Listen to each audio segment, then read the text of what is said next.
진리란 뭡니까? 다시 세 사람들이 입을 열세요.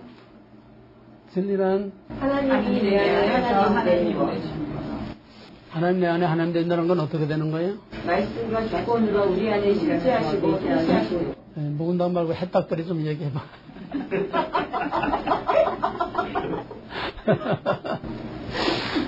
이렇게 줄줄 나와야 돼. 이렇게 하나님이 내 안에 하나님 되신다는 말은 어떻게 한다는 거예요? 성령과 말씀과 주권으로 우리 안에 실제하시고 네? 예, 오늘까지는 영성합니다. 다음 시간부터 대답 딱딱 하세요. 나는 세 사람한테만 물어볼 거니까 묵은닭들은 다 배운 거니까 이걸 부담스러워하면 안 됩니다. 끝까지 이걸 이기고 남아야죠. 진리가 내 안에서 진리가 되는 거는 바로 하나님이 내 안에서 하나님이 되는다는 얘기예요. 하나님 내 안에 하나님 된다는 건 뭐냐? 하나님의 주권적인 통치가 내 언행심사 내 삶을 주관하고 명령하고 간섭하고 다스리고 또 내가 하나님이 원하는 대로 성령과 말씀이 내게 원하는 대로 내가 그걸 받아들이고 순종하는 것이 내게 진리가 된다는 거예요. 진리가 두 가지는 아닙니다. 그러나 진리가 객관화된 진리, 나하고 동떨어진 진리는 그거는 그 자체로서는 하자가 없는 완벽한 진리지만은 그건 내게는 진리가 아니에요. 무슨 말이냐? 나와는 상관없단 말이에요. 예수님께서 무덤사에 지나갈 때에 귀신 들린 자들이 거기서 나와서 예수님들로 지극히 높으신 하나님의 아들이요. 진리입니다. You are. 당신은 지극히 높으신 하나님 아들입니다. 진리예요. 진리를 말했습니다. 그러나 그 사람들에게는 객관화된 진리지 자기하고는 아무 상관이 없는지 당신과 나와 무슨 상관이 있나이까. 당신은 하나님의 아들을 압니다. 나하고는 상관없어요. 이게 오늘의 교회의 실상이에요. 먼저 이해가 돼요? 예수 하나님 찬양 막 하고 뭐 성경 뭐 맨날 들어도 나하고는 상관이 없는 하나님 나 성령 나 말씀 나 돌아서면 그냥 자기 스타일대로 자기 원하는 대로 자기 형편 따라서 사는 거지. 하나님이 나를 귀찮게 그러고 귀찮아도 내가 하나님이 원하는 대로 내가 하기 싫은 것도 해야 되고 하고 싶은 것도 하지 말아야 되고 내가 하나님의 간섭을 받는 것이 하나님이 내게 진리가 된다는 얘기예요. 그래서 바로 믿는 게 어려운 겁니다. 교회 다니는 건 어렵지 않아요. 그건 종교인입니다. 종교된 분위기를 즐기는 종교인이지 크리스천이 아니에요. 크리스천은 하나님이 내 안에서 내 삶을 컨트롤하고 또 내가 하나님의 컨트롤을 말씀과 성령의 컨트롤을 내가 바꾸서 하기 싫어도 하나님이 원하면 해야 되고 하고 싶어도 하나님이 원하면 하지 말아야 되고 이런 싸움이 있어야 돼 내 안에서. 하나님과의 싸움이 없는 신앙은 뭔 다 죽은 신앙이요. 그건 종교진이요. 절간에 가서 목탁 치는 거나 다를 게 하나도 없어요. 이게 깨져야 되는 거예요. 이게 뒤바뀌어야 돼요. 여기서 변화가 일어나야 돼. 진리가 내게 진리가 되느냐, 하나님이 내게 하나님 되느냐, 말씀이 진짜 내게 말씀이 되느냐, 성령이 내게 진짜 참 성령이 되느냐, 이거는 실질적인 삶에 우리가 언행, 심사, 우리의 피부로, 우리의 삶으로, 우리의 감정으로, 우리의 모든 것으로 직접 도전받고, 도전하고, 서로 부딪히고, 갈등하고, 싸우고, 이런 갈등과 싸움이 없고, 씨름이 없으면은, 그거는 죽은 신앙이야. 영적으로 죽은 신앙이야. 그게 바울이 말한 대로 살았다는 이름이 있으나 실상 죽은 계시록 3장에서 말한 사대교회. 살았다는 이름만 있고 실상은 죽은 것은 진리가 내 안에 없다는 얘기예요. 내 안에 하나님이 없다는 거예요. 내 안에 말씀과 성령이 없다는 거예요. 그냥 귀로만 듣고 그냥 분위기만 즐기고 그냥 지나가는 거예요. 이것이 애식하는 신앙이요. 의식종교요. 그냥 그저 예배라고 하는 의식에만 참석했다 가면은 그냥 예수 믿는 줄 착각하고 있는 하나님은 쓰레기통이 아닙니다. 그런 쓰레기들 다 걷어가는 데가 아니에요. 하나님은 철저한 분리수거입니다. 철저한 분리수거예요. 남은 자들만, 엘리트들만 추려가는 거지. 주여 한다고 다 천국에 가는 게 아니에요. 천국 그렇게 넓을 필요가 없어요. 왜? 엘리트들만 추려서 뽑아가기 때문에 천국은 그렇게 아무나 쉽게 벌써 선든다고 다 가는 데가 아닙니다. 우리는 천국 가기 위해서 하는 건 아닙니다. 우리는 이미 구원받은 줄 믿고 천국에서 어떤 포지션에서 어떤 대접을 받고 어떤 대우를 받을 것이냐. 우리의 보상을 위해서 엘리트가 되기 위해서 구원도 부끄러운 구원이 있고 당당한 구원이 있고 영광스러운 구원이 있고 자랑스러운 구원이 있고 정말 영광의 멸류관을 쓰는 생명의 멸류관을 쓰는 그런 구원도 있고 겨우 문턱에 간신히 들어가서 변속한 청소를 하는 지옥이나 겨우 면한 부끄러운 구원도 있고 우리는 그런 구원 받기 위해서 하는 건 아닙니다. 우리는 주님 옆에 영광의 보좌에 12보좌 위에 그 옆에 우리가 가서 그 앞에 앉기 위해서 이런 특별한 훈련을 하는 거고 또 그러기 위해서 우리가 그런 훈련과 능력을 받아야만 그런 남은 자로 끝까지 이길 수가 있습니다. 그러므로 여기에 여러분이 부름받았다고 하는 것은 보통 부름받은 건 아닙니다. 진리란 바로 영원히 변치 않는 것, 무엇에서도 영향을 받지 않는 것, 진리란 오직 진짜는 하나밖에 없다고 하는 것. 비슷한 건 진짜가 아니에요. 사입이 진짜가 아닙니다. 섞인 건 진짜가 아닙니다. 철저하게 구별된 유일하고 영원한 그건 바로 하나님과 하나님의 말씀밖에는 없습니다. 그래서 그 진리를 바로 알고 바로 만나고 그 진리를 내 안에 가지고 산다는 것이 그렇게 쉬운 일이 아닙니다. 그 다음에 이제 우리가 믿는 하나님은 어떤 하나님이냐. 신앙은 모든 종교는 그 대상, 그가 무엇을 믿느냐는 대상이 중요하잖아요. 산에 가서 산신, 바다에 가서 바다신, 이것도 믿고 저것도 믿고 무엇을 믿느냐. 모든 사람들은 의존적인 존재, 중요한 단어는 다 세이브해야 돼요. 그리고 여기서 쓰는 용어는 전부 내가 여기서 사용하는 용어들을 써야지. 저 바깥 동네 이 얘기들을 하면 안 됩니다. 뭐 은혜니 뭐 무슨 이런 얘기 하면 안 돼요. 여기서 쓰는 전문 용어들만 써야 됩니다. 그러니까 그걸 세이브해 둬야 그게 나오지. 내 안에 세이브해 두지 않으면은 저 바깥 동네 상식적인 그런 얘기들을 나오게 돼요. 종교는 무엇을 믿느냐 하는 것이 중요합니다. 그래서 종교는 각양각색 별의별 종교가 다 있습니다. 우리는 무엇을 믿느냐? 하나님을 믿는다. 뭐 어떤 사람 예수 믿는다. 성부, 성자, 삼위일체 하나님을 말하는 겁니다.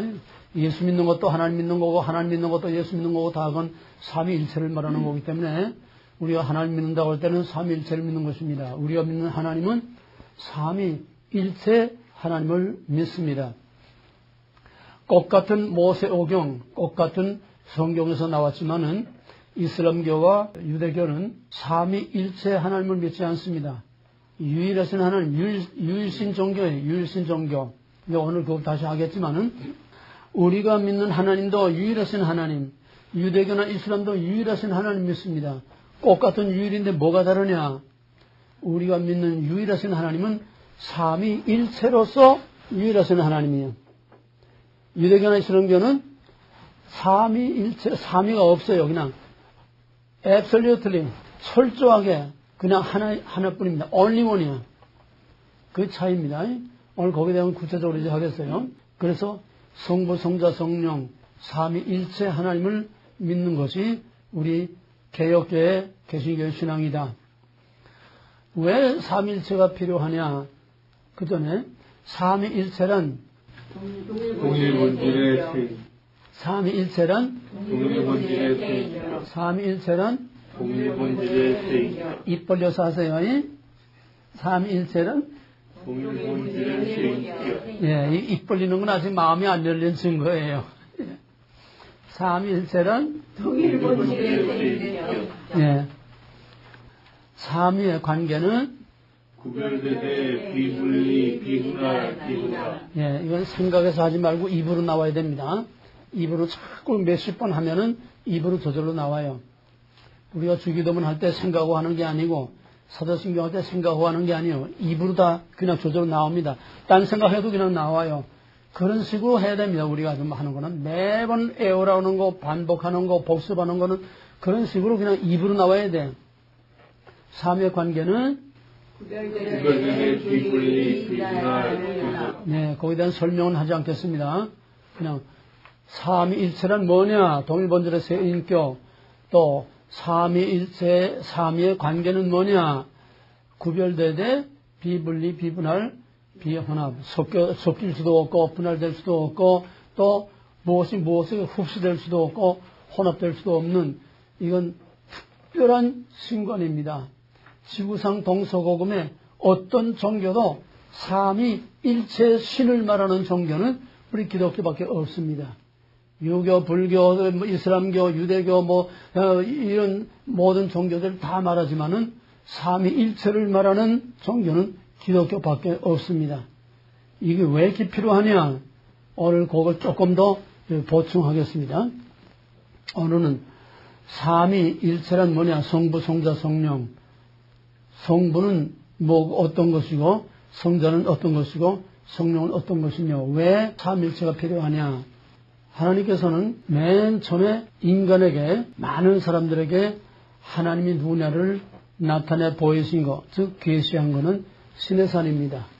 그전에는 아담에게, 아브라함에게, 모세에게 이렇게 개별적으로 나타났지만은 큰 민족 앞에 공개적으로 나는 이다 이렇게 자신을 공개적으로 공개하고 계시한 것은 시내산에 강림하신 하나님이 가장 처음이라고 할 수 있습니다. 시내산에 강림하시는 하나님은 절기 19장에 큰 나팔소리와 우레소리와 천둥 번개와 온 산이 그냥 불덩어리를 그냥 창을 옹기전에 연기전같이 그냥 큰 연기로 이어싸운 그런 큰 위험과 권능 가운데 시내산에 강림하셨습니다. 사람들이 여호와께서 거기서 모세와 말씀하실 때에 그 음성이 너무나 우렁차서 천둥소리도 그냥 절로 가라. 그냥 가슴이 쩌렁쩌렁 울리고 무섭고 두렵고 떨려서 온 백성들이 그냥 땅에다 머리를 쳐박고서는 무서워서 바바바바바바 떨고 모세더러 여호와께서 친히 말씀하지 마시고 당신을 통해서 간접적으로 말씀하게 하옵소서. 우리가 무서워서 못 견디겠습니다. 시내산에 강림하시는 하나님은 두렵고 떨리는 하나님이요 어미하시고 거룩하신 하나님이요 접근하면 죽어 짐승이나 사람이나 그 산 밑에까지만 와도 당장 쳐주고 왜 하나님은 워낙 거룩하신 하나님이기 때문에 초월하신 하나님이기 때문에 죄인이나 모든 피조물이 하나님 허락 없이 가까이 하면 하나님 자신의 거룩을 유지하기 위해서 하나님 자신의 구별을 유지하기 위해서 그냥 그대로 쳐 죽이는 그래서 백성들이 밑에 가까이 오지 못하도록 단단히 일러서 백성들은 저 멀리 진중에 있고 제사장들만 산 밑에까지 옷을 빨고 몸을 정결케 하고 산 밑에까지만 오고 그 이상 가까이 오지 마라. 내가 돌격해서 내가 쳐서 많이 죽을까 하노라. 접근을 부러워하는 초월하신 하나님, 접근을 부러워하시는 거룩하신 하나님, 존귀하시고 영광스럽고 큰 권능과 위엄과 권세를 가진 하나님, 그 하나님 시내산에 강림하신 그 하나님의 모습이 한마디로 초월하신 하나님, 이 바로 성부 하나님입니다. 성부 하나님은 초월하신 하나님이십니다.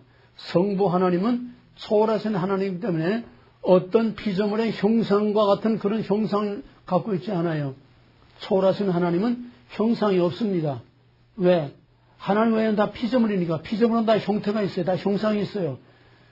이 피조물로부터 완전히 비슷한 것도 없도록 완전히 구별되신 분이 초월하신 하나님, 성부 하나님이십니다. 그러므로 성부 하나님은 인간이 접근할 수 없는 두렵고 떨리는 하나님이에요. 문제는 그런 무서운 하나님하고 그 백성하고 같이 살 수가 없어요. 맨날 짬나면 죽을까봐 무서워서. 그러나 그 하나님께서는 이제 그 백성과 언약을 맺으시고 나는 너의 하나님, 너희는 내 백성. 이제는 남자와 여자가 결혼하듯이 하나님과 애굽에서 나온 그 백성과 이제 서로 언약을 맺어서 나는 너의 하나님, 너희는 내 백성, 나는 너희 남편, 너희는 내 아내. 너희라는 건 이스라엘 공동체를 말하는 겁니다. 공동체와 언약을 맺으세요. 그래서 이제는 웨딩, 거기서 피로서 언약을 맺고 그 다음에 웨딩 파티까지 했습니다. 시내산 중턱에 그 백성들의 대표 70인의 장로들이 올라가서 하나님 앞에서 먹고 마시고 그건 하나님이 불렀으니까 초청을 했으니까 백성의 대표 70명이 시내산 중턱까지 올라가서 여호와 앞에서 먹고 마시며 거기서 잔치를 했습니다. 이제 웨딩 파티가 다 했으니까, 그 다음에는 결혼식하고 피로인까지 다 하면 그 다음에 어디로 가야 돼요? 응? 이제 신방으로 들어가야지? 그러니까 이제는 내가 무서운 하나님으로 이 신의 산에만 있어가지고는 내가 너희 하나님 노릇하지 못하고 너희 왕 노릇 못하고 너희가 내 백성 노릇 못하고 항상 무서워 벌벌 떨기만 해서는 안 되니까 이제는 서로 언약을 맺고 아내와 남편과 같은 이런 언약을 맺었으니까 내가 너희 가운데 들어가서 내가 왕 노릇하면서 너희가 죽지 않게 내가 너희 가운데 내려가서 낮아져서 백성들 가운데 낮아져서 내려가서 백성들 가운데 함께 살면서 내가 너희를 다스리고 너희를 보호하고 너희와 함께 살겠다. 그러니까 내가 너희 가운데서 같이 살 수 있는 내 집을 지어라. 그게 뭐지? 그게 뭐예요? 그게 뭐예요? 성막. 그게 성막이에요. 성막. 하나님의 집. 하나님이 스스로 자기 백성이 죽지 않도록 스스로 낮아져서 그 백성들 가운데 내려오신 낮아져서 그들 가운데 계시는 이걸 내재하시는 하나님이라고 합니다. 내재. 이 한자예요. 우리들 가운데 계시는 하나님, 내재하시는 하나님, 초월하신 하나님만으로는 인간과 어떤 커뮤니케이션을 가질 수 없고 인간과 어떤 관계를 가질 수 없어. 너무나 이 갭이 크기 때문에 접근할 수 없기 때문에 그래서 하나님이 스스로 낮아지셔서 그 백성들 가운데 내려와서 그 백성들과 함께 살면서 그 백성들에게 친히 말씀하시고 그 백성들을 다스리시고 그 백성들과 주고받는 예배와 제사를 드리고 하나님이 낮아져서 그 백성들 가운데 내려와서 그 백성들과 함께 사는 그 낮아지신 하나님을 우리는 내재하시는 하나님이라고 이렇게 말합니다. 바로 시내산에 강림하신 하나님은 초월하신 하나님, 그 초월하신 하나님은 성부 하나님을 나타내는 것이고 그 다음에 백성들 가운데 그 천막에 내려와서 낮아져서 백성들과 함께 사는 그 낮아지신 하나님, 백성들 가운데 함께 사시는 내재하시는 하나님을 우리는 성자 예수로 보는 겁니다. 또 성자 예수는 항상 우리와 같이 사는 게 아니고 예수는 어디 왔어요? 예수는 어디에 계셨어요? 예수님이 어디에 있어서 실제로? 예수님이 어디에 사셨어요? 팔레스타인에 살지 않았어요. 그러니까 거기에 사는 옆에 있는 사람밖에 못 봐. 그잖아요. 우리는 예수님이 있는지 없는지도 몰라. 그러니까 언제 어디에나 우리와 같이 하실 수 있는 성령을 우리에게 보내주신 겁니다. 그래서 시내산에서 그 성막으로 내려오신 하나님은 내재하시는 하나님이라고 하는데 이 내재하시는 하나님이 우리 가운데 찾아오실 장차 말씀이 육신이 되어 우리 가운데 찾아오실 성자 예수 그리스도와 또 그 후에 모든 사람들과 함께 있도록 우리 가운데 오시는 성령 하나님을 미리 내다보게 하는 그림자입니다. 그래서 그들 가운데 하나님이 함께 계시다는 증거가 뭐냐? 그 텐트가 하나님이 거기 계시다는 증거예요. 그래서 증거막이라고 이렇게 말합니다. 증거궤, 증거막, 증거판, 돌판, 언약궤, 그 텐트, 그거는 하나님이 그 백성들 가운데 거기 와 계시다는 거예요. 상징입니다. 이해가 되세요? 그렇다고 해서 하나님이 하늘 보좌를 비워두고 내려온 게 아니에요. 하나님은 시간과 공간의 구하를 받지 않습니다. 이건 어디까지나 장차 오실 예수 그리스도와 장차 오실 성령을 가시적으로 미리 보여주는 그림자요 상징입니다. 그래서 시내산에 어떤 문제가 있을 때마다 항상 텐트와 지성소와 언약궤와 돌판과 그거는 전부 하나님이 거기 계시다는 증거예요. 그보다 먼저 우리가 아직 배우진 않았지만은 맨 처음 볼 수 없는 하나님을 볼 수 있게 나타내 보여주신 게 뭐냐 하면은 바로 창세기 2장에 있는 동산 가운데 있는 나무. 그 나무는 볼 수 없는 하나님이 거기 계시다는 상징이고 증거입니다. 오늘 그거는 깊이 버리지 않겠어요. 나중에 이제 할 거니까. 마찬가지로 볼 수 없는 하나님, 가까이 할 수 없는 하나님, 함께 있을 수 없는 하나님이 스스로 낮아져서 그 백성들 가운데 함께 살 수 있도록 내려오신 하나님, 낮아지신 하나님, 소위 내재하시는 하나님, 내재, 초월, 내재, 초월신, 내재신, 그 용어를 잘 기억하세요. 내재하시는 하나님을 우리에게 보여주는 증거가 바로 텐트, 성막이요, 언약궤요, 지성소요, 돌판이요. 이건 다 상징입니다. 그 돌판이 하나님이 아니에요. 천막이 하나님이 아니에요. 예, 그 언약궤가 하나님이 아니에요. 그렇게 되면 그게 우상이 되는 겁니다. 상징입니다. 하나님 거기 계시다는 하나의 증거요, 상징입니다. 그래서 항상 하나님이 거기 계시다는 증거가 뭐냐?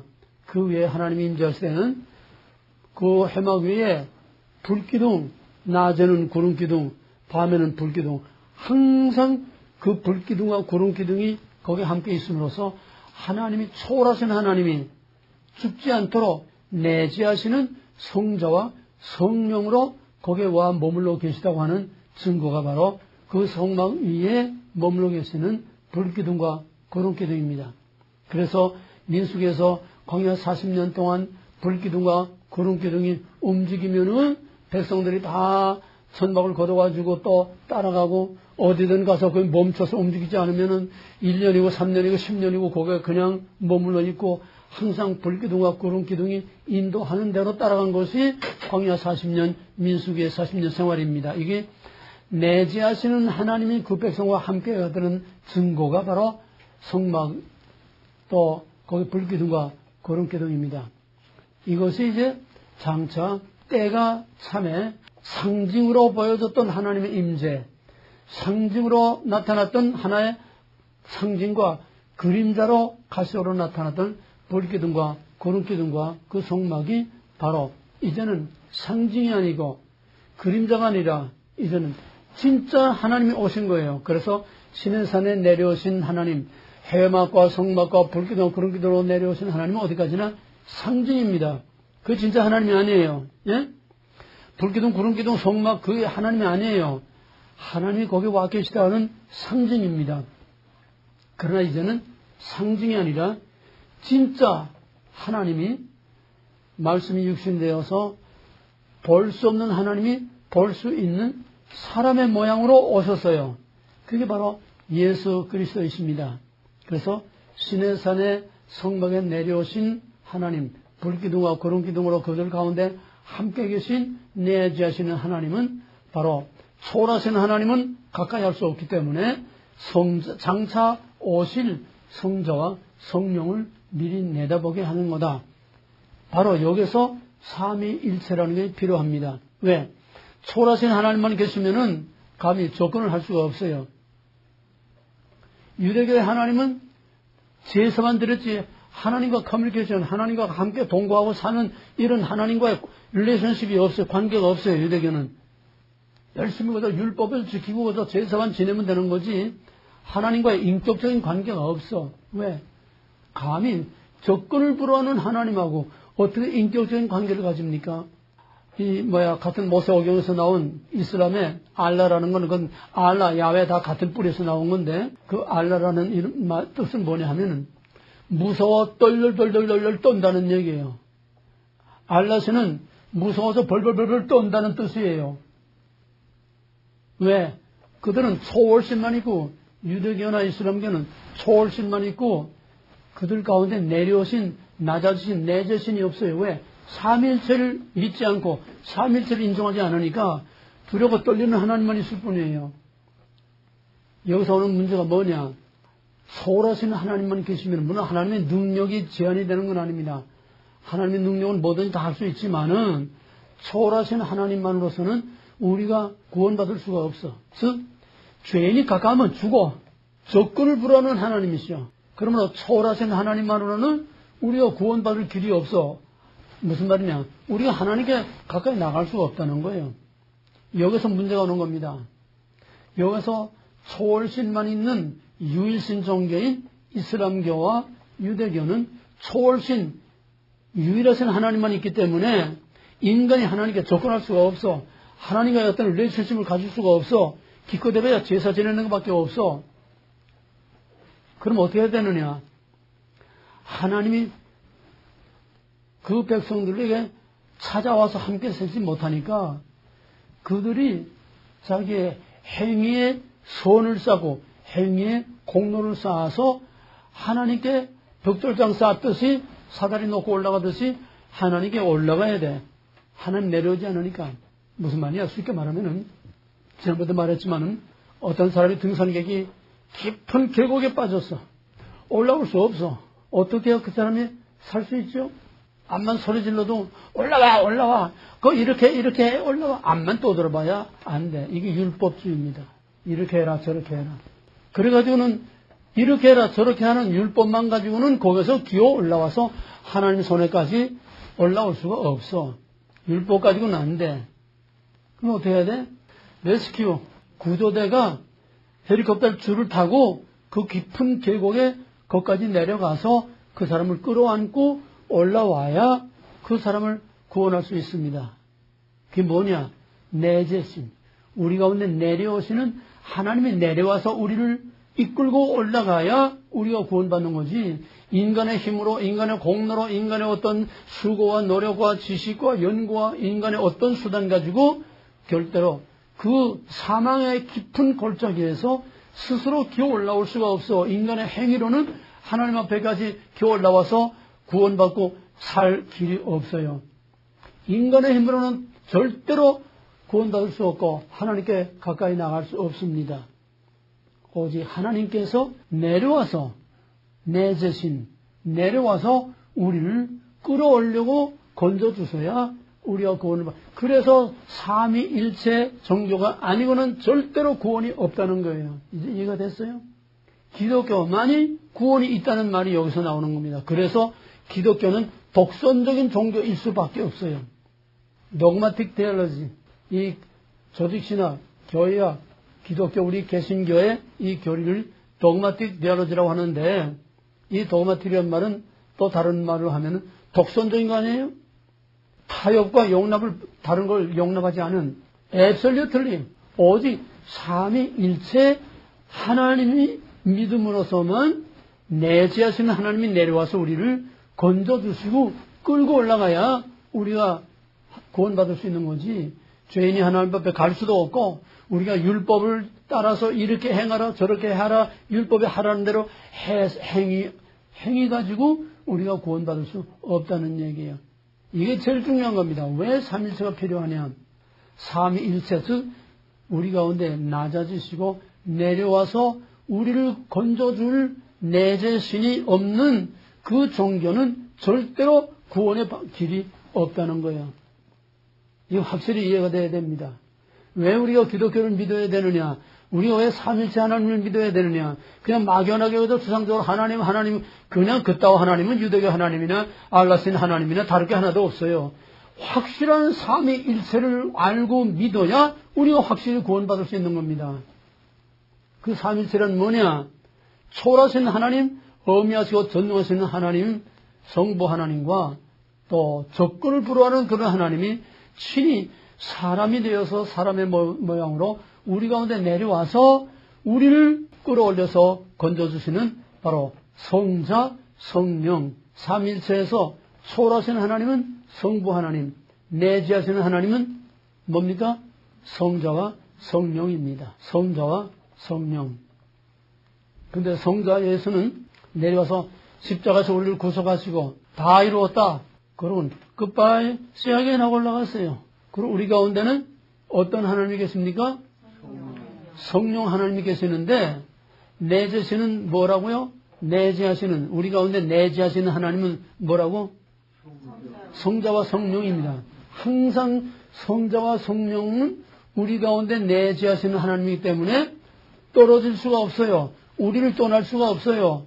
우리 가운데 계시기 위해서 삼위일체로 하나님이 계시하셨기 때문에 초월하신 하나님은 우리 가운데 올 수 없지만은 그 초월하신 하나님이 성자와 성령 안에서 우리와 항상 우리 가운데 함께 계시기 때문에 예수는 육체로는 승천하셨지만은 예수님은 그의 영이신 성령과 또 말씀이 육신 되신 그 말씀으로 우리 가운데 여전히 살아 계십니다. 이해가 되십니까? 말씀이라는 게 성경책 껍데기 여기 글자 이걸 말하는 게 아니고 살아 역사하시는 말씀을 말하는 겁니다. 예, 그 말씀과 성령으로 우리 가운데 함께 계세요. 그러니까 승천하신 성자 예수는 형태로만 육체로만 승천하신 거지 그는 말씀으로 우리 가운데 그냥 남아 계시고 또 성령으로 우리 가운데 남아 계십니다. 그러므로 내재하시는 하나님은 말씀과 성령으로 우리 가운데 항상 우리와 함께 있다. 하나님의 말씀이 우리에게 주어지고 선포되고 우리가 읽고 그 말씀을 듣고 배우고 그 말씀을 통해서 여러 가지 각양각색의 역사와 사건이 일어나고 이건 말씀이 살아 계시고 우리 가운데서 살아서 활동하고 액션을 하고 계시다는 증거입니다. 이해가 되겠습니까? 여기에 대해서 할 말이 많지만은 뭐 성령에 대해서는 이제 앞으로도 하겠지만은 성령에 대해서 우리가 막연하게나마 성령은 우리 가운데서 역사하는 파워요, 액션이라는 걸 알고 있죠.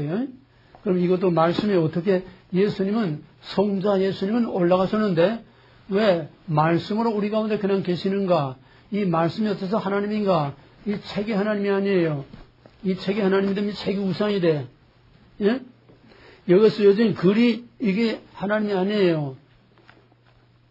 이 글이 행동을 할 때에 바로 거기서 하나님이 역사하는 겁니다. 이거 대해서요. 예를 들면은 캐톨릭 성자라고는 어거스틴이 마니교라고는 아주 음란한 종교를 믿으면서 그 기독교 비슷한 흉내를 내는 유사 사이비 종교입니다. 자기 한여하고 동거 생활을 하면서 뭐 요즘이야 뭐 별거 아니겠지만은 그때는 그게 종교적으로 큰 문제가 되는 거죠. 한여하고 동거 생활을 하면서 음란한 생활을 하고 있었는데 밖에서 애들이 줄넘기를 하면서 성경책을 펴봐라, 성경책을 펴봐라. 진짜 그랬는지 하나님이 성령으로 그렇게 노래소리로 어거스틴의 귀에 들리게 했는지는 모르겠어요. 그 소리를 듣고서 무심코 사입이지만 성경을 가지고 있었으니까 성경을 딱 폈는데 로마서 11장 33절 밤이 깊고 딱 거기에 눈이 간 거예요. 성경을 폈는데 성령이 말씀과 함께 역사하신 겁니다. 이해가 되겠어요? 딱 펴고서 눈이 딱 거기 갔는데 밤이 깊고 낮이 가까웠으니 그러므로 술 취하지 말며 방탕하지 말며 음란하지 말며 낮이와 같이 단정히 행하여 그게 딱 눈에 들어오는데 그냥 거기서 번개와 같은 벼락을 맞은 거예요. 성령이 함께 역사합니다. 말씀과 성령은 같은 내재신이기 때문에 항상 함께 역사하지. 말씀 없는 성령 푸닥거리, 성령 없는 말씀 신학적 무슨 쪽 하는 이건 빈 껍데기, 교리주의, 율법주의, 교리만 있고 지식만 있고 의식 종교 그냥 제사나 예배나 드리는 그러니까 말씀과 성령은 절대로 분리될 수 없어. 왜? 우리 가운데 와 계시는 성자와 성령이세요. 이해가 됩니까? 성자는 육으로는 올라갔지만은 말씀으로 우리 가운데 말씀이 육신되어 계신 분이 육신으로는 갔으나 그 말씀이 우리 가운데 그냥 계시다는 얘기예요. 그래서 항상 우리 가운데 내재하시는 하나님은 말씀과 성령으로 우리 가운데 우리를 떠나지 않아 버리지 않아 구속의 날까지 하나님 앞에 가는 그날까지 말씀과 성령으로 우리 가운데 계시면서 불기둥과 구름기둥으로 그 백성과 함께한 것처럼 말씀과 성령으로 내재하시는 하나님이 항상 우리 가운데 함께 계시면서 우리를 가르치고 깨우치고 책망하고 우리를 가이드하고 인도해주고 이것이 말씀과 성령이 항상 함께하는 것입니다. 그러므로 삼위일체에 내재하시는 하나님은 말씀과 성령, 성자와 성령이기 때문에 성자와 성령, 말씀과 성령은 분리될 수가 없어요. 삼일체, 삼위의 관계, 다시 한번. 삼위의 관계는 동일 본질의 동일본질의 성격, 그건 삼일체고, 구별되되 비분리 비분할. 예, 삼위의 관계는 구별되되 비분리, 비분할, 비혼합, 서로 섞일 수 없고 분리될 수 없어. 성자와 성령, 성부는 우리 가운데 친히 와 계시진 않지만은 삼위일체이기 때문에 성자와 성령이 우리 가운데 계시는 것처럼 성부 하나님, 초월하신 하나님도 우리 가운데 형태상으로 물리적으로는 가까이 못하지만은 삼위일체는 한 하나님이기 때문에 동일본질 한 하나님이기 때문에 항상 우리 가운데 함께 계십니다. 요한복음 예수님께서 요한복음은 특히 이 삼일체에 대해서 아주 명확하게 말하고 있는데 아버지와 나는 하나이다. 내가 홀로 있는 것이 아니라 아버지께서 나와 함께 계신다. 항상 예수님은 아버지와 아들과 성령이 함께 있다는 것을 항상 말하고 있었어요. 삼위가 분리될 수가 없어요. 그러나 우리는 초월하신 하나님은 볼 수 없고 가까이 할 수 없기 때문에 바로 성령과 말씀으로 우리 가운데 세상 끝날까지 함께 계시다고 하는 것. 이 꼭 삼위일체로 우리에게 계시되고 삼위일체로 우리에게 알려져야 하는 그 이유는 두 가지입니다. 첫째는 이 세상 다른 어떤 신도 셋이면서 하나이고 하나이면서 셋인 이런 신과는 지구상 동서고금 어느 시대 어떤 종교도 셋이면서 하나이고 하나이면서 셋인 신은 없어요. 오직 우리 기독교만이 성부, 성자, 성령 삼위일체 하나이면서 셋이고 셋이면서 하나인 동일본질의 세인격. 이게 독특한 신관입니다. 우리만이 알고 있고 우리만이 갖고 있는 독특한 신관. 두 번째는 하나님을 다른 종교로부터 다른 신들로부터 구별하기 위해서 삼위일체로 계시하셨다. 삼위일체가 아니면은 우리의 구원이 이루어질 수 없다는 거예요. 왜? 내 자신이 없기 때문에. 우리 기독교에서 무엇보다 제일 우선하고 무엇보다 제일 정확히 알아야 될 거는 우리가 믿는 하나님이 어떤 하나님이냐. 왜 삼위일체 하나님이라야만 되느냐. 왜 삼위일체 하나님이 없으면 구원이 없느냐. 이건 여러분이 오늘 정확하고 확실하게 알아야 됩니다. 이슬람과 유대교는 왜 구원이 없습니까? 저희들 구원 다 있다고 그러는데 왜 구원이 없어요? 성령이 없어요. 내재하시는 하나님이 없기 때문에 내재하시는 하나님 삼일체를 믿지 않고 인정하지 않기 때문에 그들은 저희들이 그 암벽을 타고 기어 올라가서 구원받아야 구원받는 거지. 누가 구원해 줄 자가 없어. 올라와. 이렇게 저렇게 율법. 이렇게 저렇게 율법으로는 구원받을 자가 없다고 바울이 입이 닳도록 한 말이 바로 이겁니다. 행위로는 구원받을 수 없는 행위로냐 믿음으로 은혜로 구원받는 것이냐. 하나님의 은혜로 구원받는 거지 우리의 행위로 구원받는 게 아니라는 거예요. 그래서 삼위일체가 아니면은 절대로 구원을 받을 수 없다는 얘기입니다. 초월하신 하나님과 내재하신 하나님, 이거를 여러분들이 정확하게 확실하게 알고 이것을 확실하게 붙들고 왜 삼위일체가 아니면은 안 되고 왜 삼위일체로 계시하셨고 왜 삼위일체가 아니면은 구원이 없는가.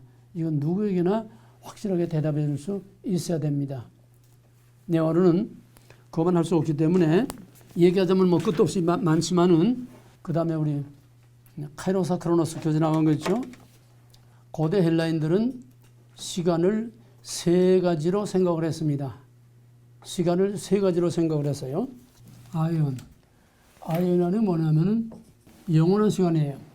이거는 오늘 내가 말하는 거는 헬라의 시간관을 말하려고 하는 게 아니고 헬라의 시간관을 기독교적으로 재해석하는 겁니다.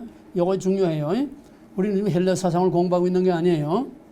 헬라 사상의 시간관이 이런데 이것을 기독교적으로 또 확실히 말하면 구속사적으로 이것을 재해석하는 겁니다. 구별됩니까? 헬라 사상을 말하는 게 아니에요. 헬라 사상을 기독교적으로 재해석하는 거예요. 영원한 시간, 소위 플라톤처럼 말하면 이데아의 세계를 말하는 게요. 나중에 얘기할 시간이 있습니다. 두 번째는 크로노스. 이거는 소위 흔히 세월이 간다, 세월이 흘러간다. 세 번째로는 아이온 크로노스 카이로스. 아이론 크로노스 카이로스. 다 같이 5번 시작. 아이온 크로노스 카이로스, 아이온 크로노스 카이로스, 아이온 크로노스 카이로스, 아이온 크로노스 카이로스. 예. 아이언이라는 것은 영원한 시간입니다. 또 크로노스라는 것은 그냥 흘러가는 시간입니다. 이게 뭐냐? 우리가 시계 보고 몇 월 며칠 1년 2년 이거 다 크로노스예요. 다시 말하면 태양과 지구의 공전 자전을 통해서 우리가 시간을 계산하는 이게 크로노스입니다. 이거를 확대하게 되면은 세상에 시간이 흘러가는 거예요. 세월이 흘러가는 거예요.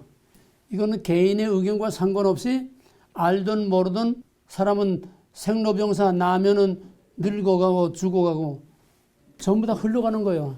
그러니까 온 세상은 다 크로노스라고 하는 시간 속에 흘러갑니다. 역사도 크로노스라고 하는 시간 속에 흘러갑니다. 한 개인의 인생도 크로노스라고 하는 시간 속에 그냥 흘러갑니다. 이 흘러가는 시간, 흘러가는 세월, 이런 모든 역사, 이런 흘러가는 시간을 크로노스라고 합니다. 이건 굉장히 스케일이 큰 거지요. 말하자면 양자강이나 아마존 같은 거는 뭐 강이 하나가 아니에요. 수백 갈래가 이렇게 갈라져 있는데 이 큰 강이 흘러가는 그 안에는 그 강이 흘러간다고는 세월 속에는 인간 개인의 희노애락, 한 나라의 흥망성쇠, 전 세계 역사가 그 속에 다 있기 때문에 그 크로노스라고 하는 그 안에는 별의별 게 없는 것 없이 다 그 속에 같이 흘러갑니다. 그게 크로노스예요. 흘러가는 세월, 자의와 타의와 상관없이 그냥 그건 흘러가는 거예요. 누가 태양을 멈추고 누가 지구의 자전과 공전을 멈출 수가 있습니까? 원하든 원치 않든 알든 모르든 지구는 돌아가는 거예요. 세월은 흘러가는 거예요. 시간은 흘러가는 거예요. 이게 크로노스입니다. 따라서 그 크로노스라고 하는 대야같이 흐르는 큰 역사와 이 세상 흐름 속에는 별의별 게 다 있어요. 개인의 생사화복과 나라의 흥망성쇠와 오만 것이 다 들어있습니다. 이게 크로노스입니다. 근데 카이로스란 뭐냐? 카이로스란 영어적으로 먼저 결정적인 기회 포착. 결정적인 기회 포착. 그렇게만 얘기를 하세요. 결정적인 기회 포착. 에베소 5장 15절을 보게 되면 세월을 아끼라. 때가 악하니라. 에베소 5장 16절. 하나님 뜻이 무엇인가 분별하도록 하라. 그리고 때를 아끼라. 세월을 아끼라. 때가 악하니라. 세월을 아끼라. 때가 악하니라. 세월을 아끼라는 말은 기회를 포착하라는 말이에요. 세월을 아끼라. 그건 기회를 포착하라는 거예요. 흘러가는 그 시간과 세월에서 내 찬스를 놓치지 말고 기회를 포착하라는 거예요. 그게 카이로스입니다. 그러면은 저 오레곤의 콜롬비아 강에 그 때가 되면은 준치가 올라오는 때가 있다 그래. 준치가 올라오는 때면 여기서들 그냥 다 원종을 갑니다. 거기 준치 잡으러. 그건 준치가 한참 올라올 때는요. 그냥 강이 새까마더래. 새까만데 한참 준치가 올라온 데는 강이 새까마대. 그걸 거기 가서 구경만 하면 뭐해? 콜롬비아 강은 크로노스입니다. 콜롬비아 강은 크로노스야. 누가 봐주든 안 봐주든 알든 모르든 그 안에는 뭐 준치만 있는 게 아니라 별의별 물고기, 별의별 뭐가 다 있고 그냥 다 그냥 흘러가는 거예요. 그냥 흘러가는 거예요. 세월아 내월아 그냥 흘러가는 거예요.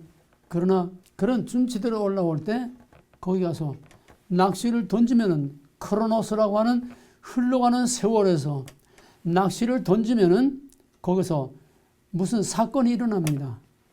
준치를 낚아 올리든지 또 구물을 이렇게 낚아 올리든지. 저 알래스카에 가보니까 알래스카의 그 바다에서 강으로 들어오는 바다와 강의 그 경계예요.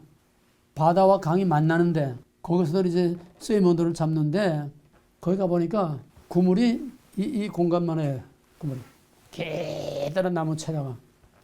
세이먼들이 막 그냥 때려 올라와. 그러면 가서 그 그물로 이렇게 대고 있으면 세이먼들이 그 안에 들어가면 휘 건지면 그냥 뭐 5마리, 10마리, 뭐 몇십 마리씩 그냥 나와요.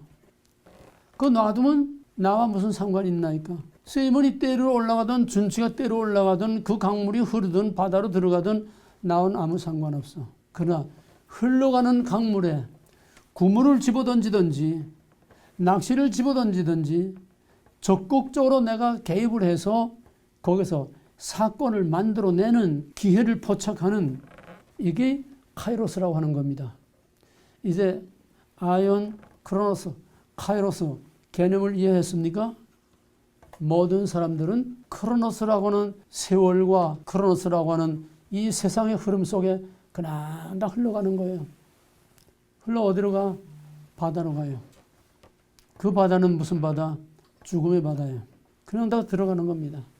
그러나 그 흘러가는 그 강에 인위적으로 능동적이고 적극적으로 개입을 해서 강에다가 뚝을 맞고 거기다가 터빈을 돌리면 엄청난 전기라고 하는 에너지가 나와서 세상을 밝게 하고 수많은 공장과 기계를 움직이고 엄청난 사건을 만들어냅니다. 흘러가는 강, 이 동양 사람들은 특히 동양화 또 이 동양의 그런 풍경은 뭐냐 하면은 우리나라에서는 어디에 산이나 강가에 경치 좋은 데는 꼭 산 경치 좋은 데는 절간이 있고 강가에 경치 좋은 데는 영락없이 뭐가 있어? 정좌가 있어. 정좌. 강남에 보면 압구정동이라는 게 압구정동. 압구정동이라는 그 신숙주에 정조가 있던 자리야. 그 이름이야. 압구정. 그러니까 경치 좋은 강가에는 반드시 정자가 있어. 정자에서 뭐해? 거기서 가야금 거무가 뜯으면서 술잔을 기울이면서 태산이 높다 뭐 시를 읊고 자연을 즐기는 거예요. 한가하지요. 뭐 품위가 있고 참 분위기가 있죠. 하지만은 서양 사람들은 그 흐르는 강을 그냥 물끄러미 쳐다보고 감상만 하고 야 경치 좋다 하는 게 아니라 능동적으로 적극적으로 개입을 해서 그 강에 뚝을 맞고 거기서 에너지를 만들어내서 세상을 움직이는 엄청난 일을 만들어낸다는 거예요. 이게 동양 사람과 서양 사람이 차이가 뭐며 왜 그 근원이 어디서 오는 거냐. 서양 사람들은 기독교 문명입니다. 기독교 문화예요. 앞으로 배우겠지만은 창세기 1장 28절에서 생육하고 번성하고 땅에 충만하라. 그 다음에 이 모든 것들을 정복하고 다스리라. 창세기의 자연과는 자연을 그냥 숭배하고 갖다 빌고 이런 숭배의 대상도 아니고 그냥 그저 엔조이하고 구경이나 하고 분위기나 즐기는 이게 아니라 적극적으로 자연을 관리하고 다스리라는 거예요. 이게 기독교 정신입니다. 여기서 서양 문명이 나온 거예요. 여기서 서구 문명이 나오고 과학 문명이 나오는 겁니다. 그냥 흘러가는 강물을 그냥 물고기에 보는 게 아니라 그 강을 정복하고 다스린다는 거예요. 적극적으로 개입해서 뚝을 막아서 거기서 엄청난 에너지를 만들어낸다는 겁니다. 이러는 동안에 저 사람들은 전 세계를 지배하는 엄청난 문명과 과학을 발전시키는데 한 동양에서는 그냥 술 타령만 하다가 그냥 지금 이 지경이 되고 있는 거예요. 이것이 크로노스와 카이로스의 차이입니다. 자, 그러면은 시간이 없으니까 이것을 기독교적으로 또는 구속사적으로 재해석하면 먼저 카이로스는 첫째 세속적 카이로스가 있습니다. 세속적 카이로스는 선한 카이로스하고 악한 카이로스가 있습니다. 세속적 카이로스라는 것은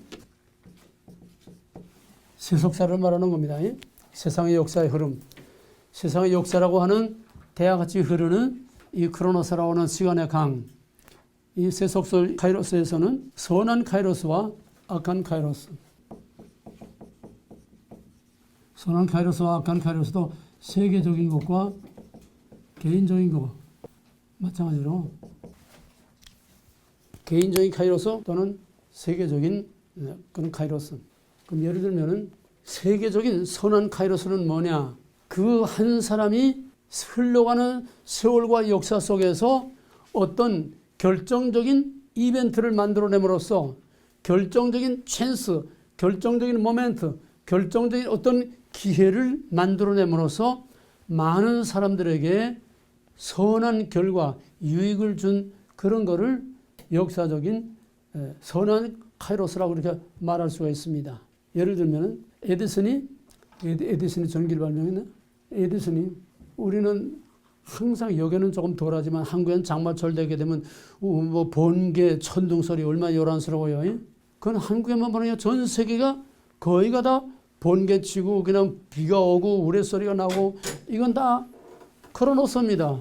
누구나 다 보고 수천 년 동안 다 보면서 지내온 거예요. 그런데 에디슨이라는 사람이 그 벼락 치는 걸 보고서 우연히 그냥 크로노스로 보고 지나가는 게 아니라 그걸 낚아챘어요. 번개를 낚아챘다는 얘기예요. 저걸 이용해서 우리가 뭐 이용할 수 없을까? 결국 플러스 마이너스라는 원리를 통해서 번개가 왜 치느냐? 플러스 마이너스가 스파크 되니까 번개가 치는 거다. 그래서 전기를 발명해가지고 바로 플러스 마이너스의 원리로 이 세상을 엄청나게 유익이 모든 사람들에게 줬습니다. 에디슨 한 사람이 크로노스라는 역사에 개입해서 거기서 자연현상의 당연한 다 보고 넘어가는 그 자연현상 속에서 거기서 카이로스를 낚아챈 거예요. 그래서 전기라는 걸 발명해서 상상할 수 없도록 전 세계 수많은 인류에게 엄청난 유익을 줬습니다. 또 주전자의 물, 우리 맨날 뭐 주방에서 뭐 하게 되면 조금 잘못 냄비가 그냥 푹 끓어 넘치잖아요. 주전자에 물이 펄펄펄펄 끓고 김이 나는 걸 보고서 그건 흔히 누구나 다 보고 지나가는 건데 무관심하게 다 지나가는 크로노스입니다.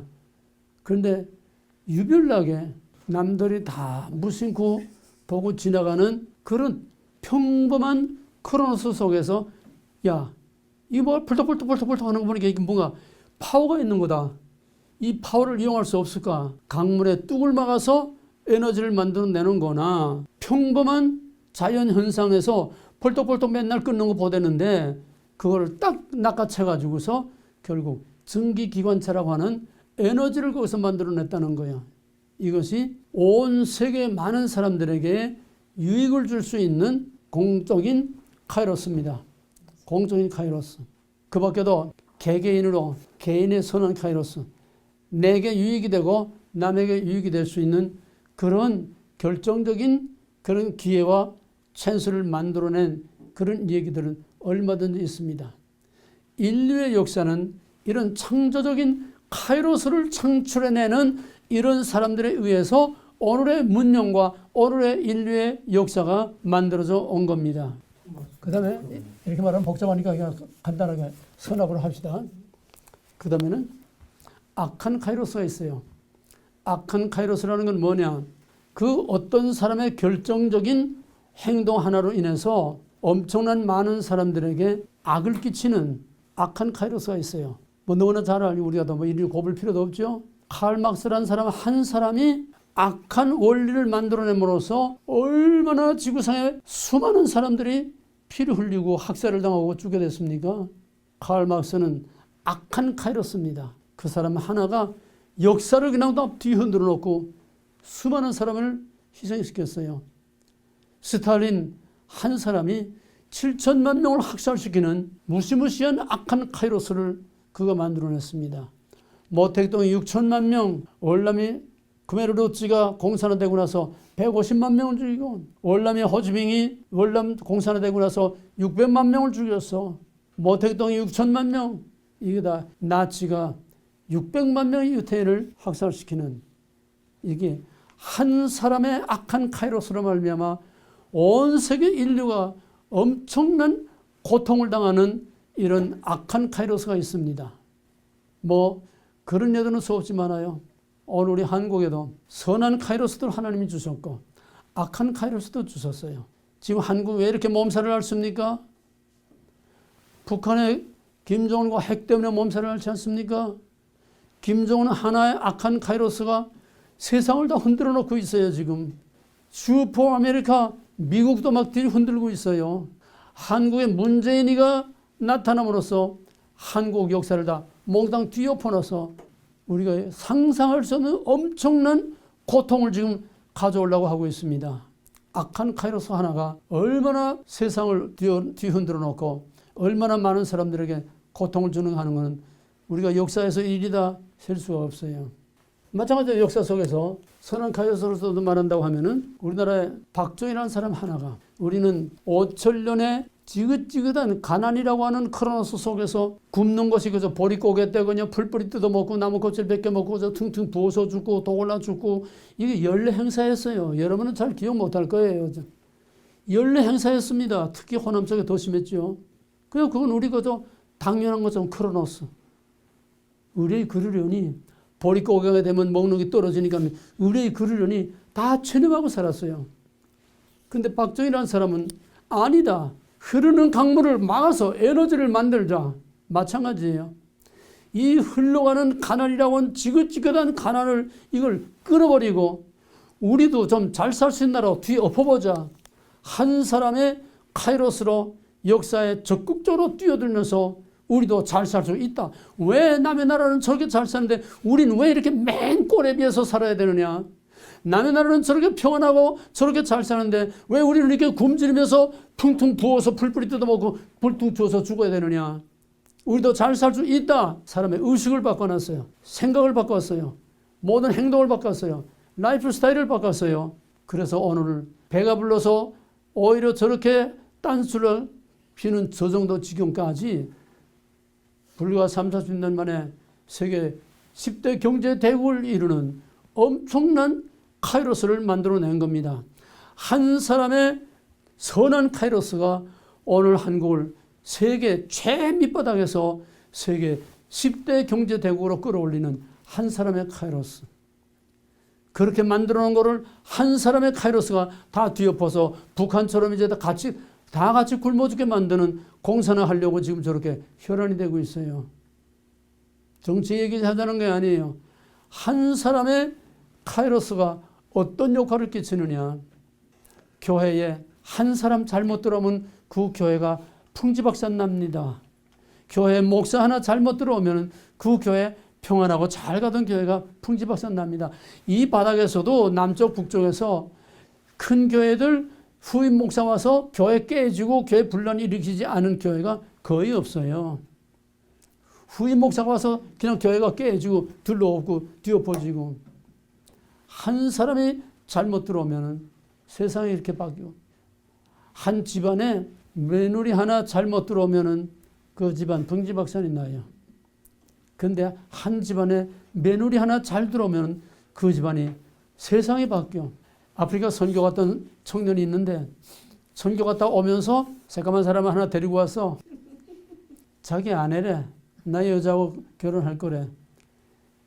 요즘만 같아도 그래도 한국이 많이 국제화됐으니까 조금 낫지만은 뭐 몇십 년 전에 30, 40년 전에 그때 더더구나 시골에서 있을 수 없는 일이에요. 예? 그것도 뭐 러시아 정도나 돼도 모르는데 뭐 집안이 온 동네가 난리가 났죠.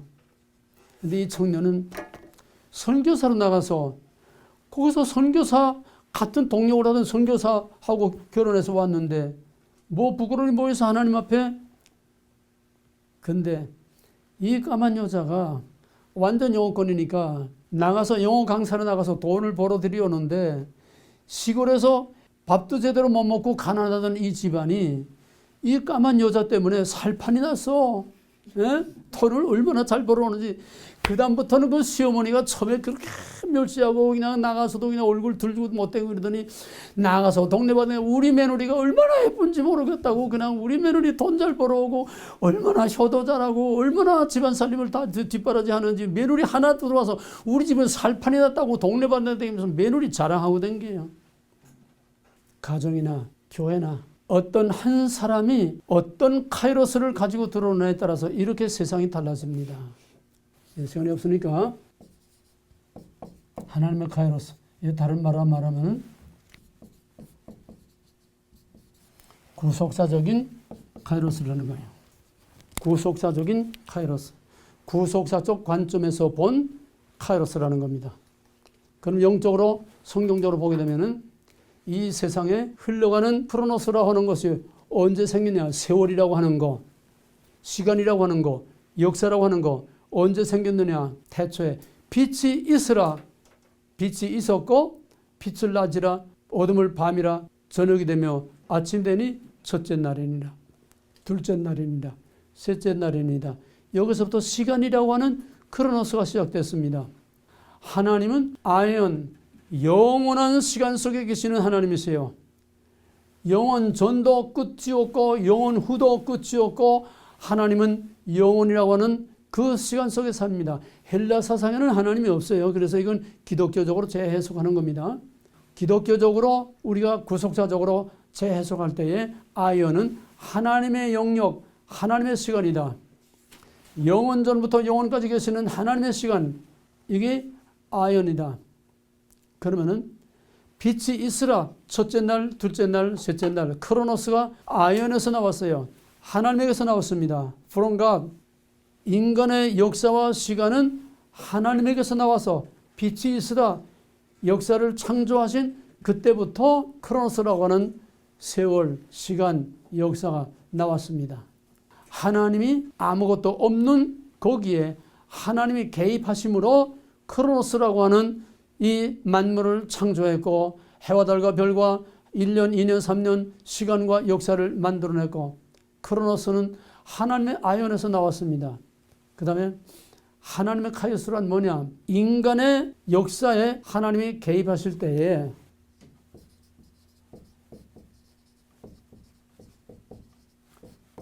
이걸 카이로스라고 하는 겁니다. 이걸 구속사적 카이로스라고 하는 거예요.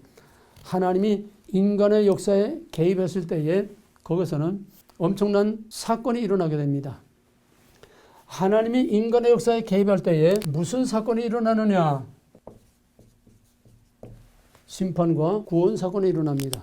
천지창조 빼놓고 하나님의 인간의 역사 개입 가장 큰 사건이 뭘까요? 노아의 홍수 사건이에요. 하나님이 그 시대에 노아 시대에 인간의 역사에 적극적으로 개입해서 카이로스로 개입할 때에 거기에서 노아의 홍수 사건이라는 엄청난 심판의 사건이 일어났습니다. 하나님의 카이로스예요. 인간의 역사에 하나님이 개입했을 때에 하나님의 카이로스가 일어나는데 그 하나님의 카이로스는 심판 사건과 구원 사건, 그 홍수 사건 속에서 죽은 자에게는 심판이지만은 거기서 살아남은 노아의 가족에게는 구원의 사건이에요. 다 죽을 가운데서 구원의 사건이 납니다. 또 창세기 18장에서 소돔과 고모라가 망할 때에 19장에서 소돔과 고모라 망할 때에 거기에 세 천사가 아브라함을 찾아오죠. 하나님이 그 역사에 개입할 때에 하늘의 유황불이 내려와서 소돔과 고모라를 그냥 삽시간에 다 없애버렸습니다. 하나님의 카이로스입니다. 인간의 역사에 하나님이 개입하실 때는 심판과 구원의 사건이 일어난다.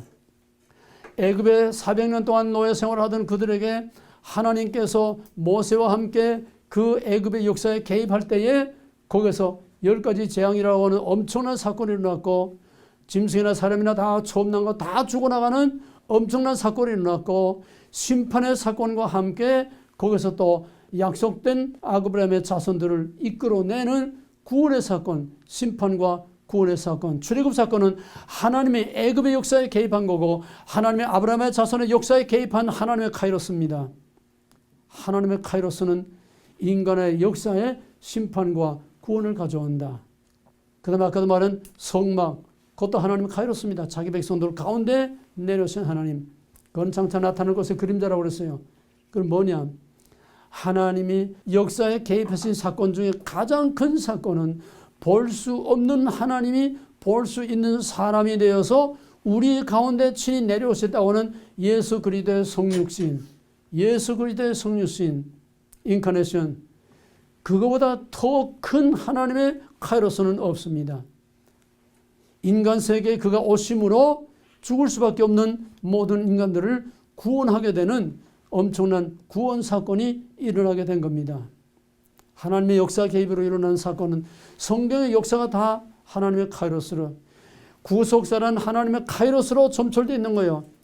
진주 목걸이를 그 줄로 다 끼어 있는 것처럼 구속사라고 하는 것은 그 진주 목걸이 하나하나의 진주와 같이 구속사라고 하는 것은, 하나님의 카이로스라고 하는 것은 하나님의 백성의 역사 안에서 심판과 구원 사건으로 계속 점철려 내려온 것이 구약의 역사요, 성경의 역사요, 그거를 구속사라고 하는 것입니다. 구속사란 하나님의 카이로스의 연속이다. 그러면은 마지막 남은 하나님의 큰 카이로스는 뭘까? 마지막 남은 하나님의 역사 개입이 뭘까? 예수님 다시 오시는 거죠. 그거 이상은 없어. 그때는 천지가 다 그냥 뒤엎어지는 거예요. 하늘과 땅이 다 없어지는 거예요. 이제 마지막 역사상 최대의 하나님의 역사 개입, 하나님의 카이로스가 우리 앞에 남아 있습니다. 그때 과연 그 하나님의 역사 개입이 나에게 어떤 결과를 가져올 것이냐, 우리는 거기에 대해서 대비를 해야 되는 거예요. 그러면 하나님의 카이로스에서 역사에 개입하는 대신에 개인에게 하나님의 카이로스가 우리 인생, 내가 나서 죽을 때까지 내 인생은 내 개인의 크로노스, 내 개인의 크로노스입니다. 내가 그냥 아무 의식도 없이 그저 사서 먹고 자고 싸고 먹고 자고 싸고 하다가 그냥 늙어서 죽는 거예요. 이게 나의 크로노스야. 개인적인 크로노스야. 이런 평범한 자연인의 생활 속에 하나님이 개별적으로 개인에게 개입하실 때에 하나님의 카이로스가 개인의 삶에 적극적으로 개입할 때는 여기서 심판과 구원의 사건이 일어납니다. 심판이란 뭐냐? 회개의 사건. 그래서 그를 구원하는 사건이 일어나는 거예요. 삭개오는 아주 흡혈귀와 같이 자기 민족의 피를 빨아먹는 흡혈귀와 같은 존재예요. 세금을, 예를 들어서 내가 워싱턴주의 세리다 그러면은 이거는 로마 정부에서 허가받은 강도입니다. 허가받은 도둑놈이에요. 그러면 내가 워싱턴주 킹카운티에서 말해 내게 너는 킹카운티에서 100만 달러를 세금을 걷어들여라. 그러면은 내가 킹카운티에서 100만 달러 세금을 걷든지 1000만 달러 세금을 걷든지 그건 내 자유예요. 주 정부에다가 내가 할당된 것만 바치면 나머지 얼마를 걷어먹든지 이거는 합법적으로 보장된 날강도입니다. 그러니까 유대인들이 피를 빨아먹는 흡혈귀와 같은 존재예요. 이런 세리인 삭개오가 예수님이 지나간다는 소리를 듣고 예수가 누군지 말로만 듣다가 한번 어떻게 생겼나 예수나 보자. 그리고 키가 작아서 이제 뽕나무에 올라갔다가 예수님하고 스파가 일어난 거예요. 예수님이 삭개오 개인의 일상적인 매일 꽃 같은 그 생활 속에 삭개오 개인의 크로노스에 예수님이 적극적으로 개입했어요. 삭개오야 이름을 딱 부를 때에 그때 스파크가 일어난 거예요. 사건이 일어나는 겁니다. 삭개오야 내려오라. 내가 오늘 너희 집에 가야 되겠다. 가서 삭개오가 예수의 자기의 평범한 일상생활에 예수님이 개입하니까 거기서 스파크가 일어나고 사건이 일어나서 내가 남의 거 뜯어먹던 거 내가 4배나 내가 갚겠습니다. 오늘 구원이 이 집에 이르렀으니 너도 아브라함의 자손이 된다. 엄청난 구원의 사건이 일어났습니다. 가장 대표적인 게 누굽니까? 바울이죠. 예수를 핍박하고 교회를 잔해하기 크리스찬들을 잡아 죽이기 위해서 살기가 등등해서 다메섹을 향해서 가다가 거기서 평범한 바울의 그 생활 속에서 바울의 크로노스에 예수님이 적극적인 카이로스 개입했어요. 사울아! 카이로스 개입입니다. 그때 당신이 누굽니까? 내가 핍박하는 예수라. 평범한 바울의 일상생활, 바울의 크로노스의 삶 속에 예수님의 카이로스의 도전을 받을 때에 거기서 그가 깨지고 뒤집혀서 예수를 위해서 순교하는 하나님의 위대한 종이 됐습니다. 이 카이로스는 세속적 카이로스나 여기서는 세속적 카이로스는 하나님의 카이로스가 아니기 때문에 내가 능동적으로 주체적으로 내가 역사라 세월의 그 크로노스 속에 내가 뛰어들어가서 어떤 사건을 만들어내는 결정적인 순간, 결정적인 사건이에요. 무슨 소리인지 알겠어요? 세속적 카이로스는 내가 어떤 일에 적극적으로 뛰어들어서 나로 말미암아 나와 또는 다른 사람에게 어떤 전환점을 가져올 수 있는 그런 결정적인 사건을 일으키는 그런 것이 세속적인 카이로스지만은 하나님의 카이로스는 내가 하나님의 역사에 개입하는 것이 아니라 내가 하나님의 역사에 뛰어드는 게 아니라 하나님의 카이로스의 도전을 받을 때에 내가 주여 나를 떠나서서 나는 죄인으로소이다. 하나님의 카이로스 도전을 받을 때에 내가 거기서 아멘하고 하나님의 카이로스의 도전을 받아들이는 거예요. 하나님의 카이로스는 우리가 수동적인 입장에 있습니다. 언제나 받아들이는 입장에 있어요. 우리가 하나님의 그 크로노스의 하나님의 역사 속에 우리가 적극적으로 뛰어 들어갈 수는 없어요. 오직 by God, for God, in God, from God to God. 하나님께서 내게 내 삶을 변화시키기 위해서 바울에게 예수님이 사울아 하고 그의 삶 속에 개입하고 뛰어드는 것처럼 도전한 것처럼 하나님의 카이로스의 도전을 받을 때에 우리는 아멘하고 그 앞에 엎드려서 할렐루야 하고 감사함으로 받아들이고 회개할 때에 여기서 우리에게 엄청난 구속 사건, 구원의 사건이 일어나게 됩니다. 여러분들은 지금 여러분이 적극적으로 여기에 뛰어드는 게 아니라 하나님의 카이로스라고 하는 하나님의 콜링을 받고 하나님의 콜링이라고 하는 하나님의 카이로스의 도전을 받고 거기에 아멘 응답함으로 여기에 나온 것입니다. 아멘. 그게 아닌 거는 여기 못 배워되나요? 신문광고를 보고 왔던 누구의 권면을 받고 나왔던 하나님의 콜링의 카이로스의 도전을 받고 거기에 응답하는 응답으로서 나오지 않고 인간의 생각으로 자기 주체적으로 여기에 뛰어들어가지고는 절대로 끝까지 가지 못합니다. 그게 우리가 보아온 결과예요. 여기는 누구 마음대로 오는 데가 아닙니다. 콜링이라고 하는 카이로스의 적극적인 도전을 받아들일 때에 그것이 나에게 엄청난 사건이 되는 거예요. 예수님께서 마태복음 보면 맨 처음에 회개로 천국에 가까워하느니라 그러고선 갈릴리 바닷가에 와서 Follow me, 날 따르라.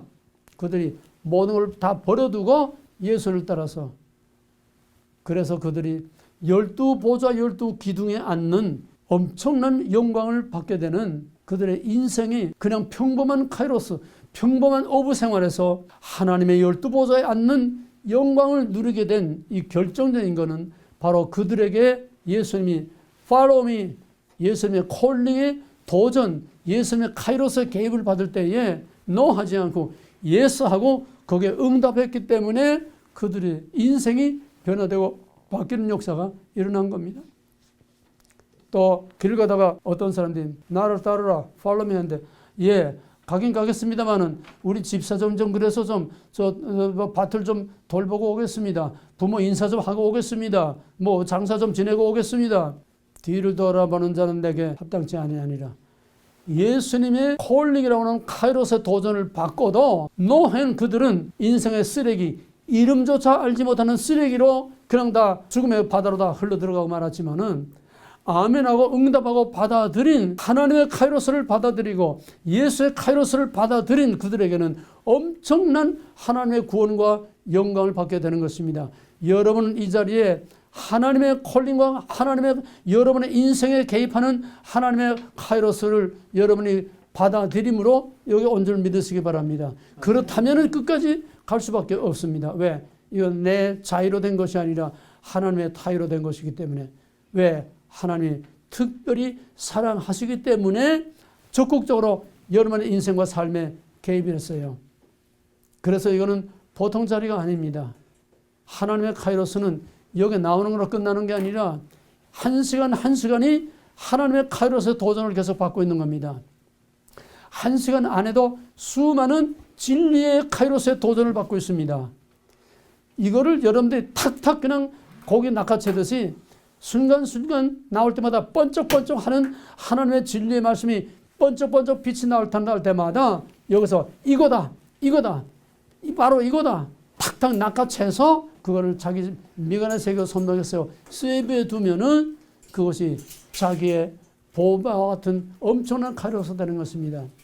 결론적으로 그 인간의 가치, 그 인생의 가치, 그 평생 인생의 가치가 뭐냐?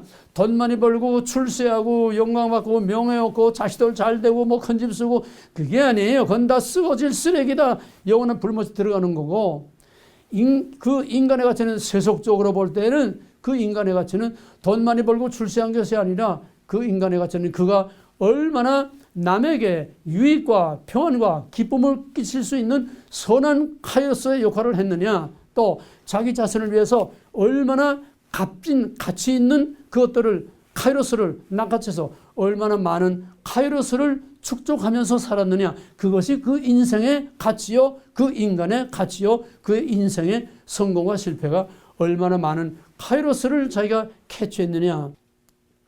이 시간 중에도, 한 시간 안에도, 이 말씀 안에도 정말 말씀에 번쩍번쩍 빛나는 보화 같은 진주 같은 카이로스들이 여기 와르르 그냥 막 쏟아져 나오는 거예요.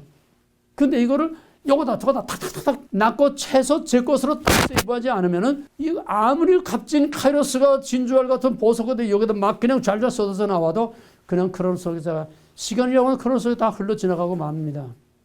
꽃까지 공부해도 어떤 사람은 한 시간에 카이로스를 몇 개 그냥 대오를 낚아채는가 하면 어떤 사람은 빈 바구니 가지고 그냥 돌아가는 사람도 있어요. 듣기만 하고 가는. 그 사람의 가치는 세상적으로나 인간적으로나 영적으로나 내게 도전에 들어오는, 내게 밀려 들어오는 수많은 카이로스의 도전을 내가 얼마나 내가 낚아채고 받아들이고 그 찬스를 내가 놓쳐버리지 않고 내 것으로 만드느냐. 이것이 그 인생의 성패, 그 인간의 가치, 그 신앙의 퀄리티와 가치가 얼마나 많은 카이로스를 우리가 낚아채느냐. 영적으로는 하나님의 카이로스, 진리의 카이로스를 얼마나 하나님이 내게 주시는 찬스를 내가 그냥 흘려버리지 않냐고 하나도 놓치지 않고 우리가 다 탁탁 그냥 낚아채서 내 것으로 만드느냐. 세상에 소경이 많았습니다. 예수님 당시에 소경이 한둘이 아니었어요. 옛날에는 소경 문둥병이 더 많았어요. 병자들이 엄청 많았어요. 가난하고. 그러나 바디메르라고 하는 소경은 나면서도 소경되는데 예수님 여리고 지나갈 때에 다윗에서 선이여 불쌍히 여기서 나를 불쌍히 여기서 SOS 적극적으로 예수님이 지나가는 그 크로노스의 흐름 속에서 그는 그거를 놓치지 않냐고 거기서 카이로스를 만들어내려고 적극적으로 뛰어들어서 예수님의 발걸음을 멈추고, 물론 엄밀히 말하면 바디메의 소경이 예수님의 발걸음 멈춘 게 아니라 예수님께서 벌써 미리 다 그렇게 계획하시고 그의 믿음을 보시기 위해서 모른 척하고 지나간 거죠. 그러나 그 바디메의 소경은 자기 앞을 지나가는 예수님의 그 행렬의 크로노스를 그냥 흘려버리지 않으려고 거기서 낚아챈 거예요.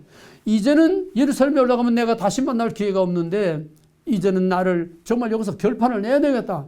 예수의 카이로스를 거기서 결정적으로 낚아채서 그의 인생이 바뀌는, 평생 앉아서 구걸에 먹던 인생이 남을 도와주는 적극적인 삶을 살게 되는 여러분들은 얼마나 이제 지금까지는 크로노스 속에 묻혀서 그냥 거죠.